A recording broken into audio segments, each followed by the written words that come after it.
గోవును ఎందుకు పూజించాలి?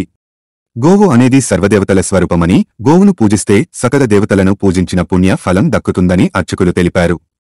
శాస్త్రాల్లో గోవును పూజించడం, ఆరాధించడం అనేది ఉందని పేర్కొన్నారు. కామధేనువు అంటే కోర్కెలు తీర్చేదని అర్చకులు వంశీకృష్ణ తెలిపారు.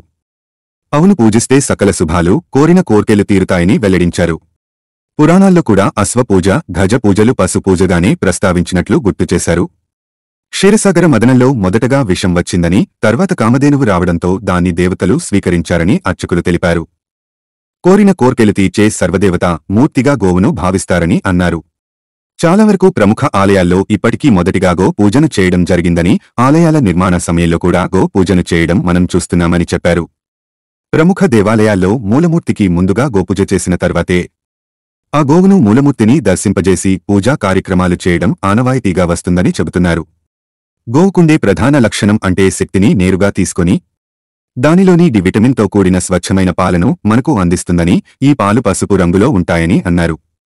అప్పుడే పుట్టిన శిశువులకు తల్లి పాలు రాకపోతే గోమాత పాలనే అందించడం ద్వారా గోవును గోమాత, తల్లి తర్వాత తల్లి అని పిలుస్తారని తెలిపారు. గోవును పూజించడం ద్వారా సకల దేవతల ఆశీస్సులు, అష్ట ఐశ్వర్యాలు సిద్ధిస్తాయని పురోహితులు చెబుతున్నారు. అమ్మ పాలలో ఏ విధమైన పోషకాలు ఉంటాయో ఆవు పాలలో కూడా అదే విధమైన పోషకాలు ఉంటాయని పేర్కొన్నారు. ఆవు నుంచి వచ్చే పేడ గోమూత్రం ద్వారా కూడా అనేక రోగాలు నయమవుతాయని ఆయుర్వేద శాస్త్రాలు చెబుతున్నట్లు వెల్లడించారు. హాయ్ ఫ్రెండ్స్, ఇలాంటి వీడియోస్ మరిన్ని ఫ్రీగా చూడడానికి ఛానల్ని సబ్స్క్రైబ్ చేసుకోండి. అలాగే పక్కన ఉన్న గంట సింబల్ని నొక్కి పెట్టుకోండి. ఏదైనా వీడియో అప్లోడ్ చేయగానే మీకు నోటిఫికేషన్ అనేది వస్తుంది.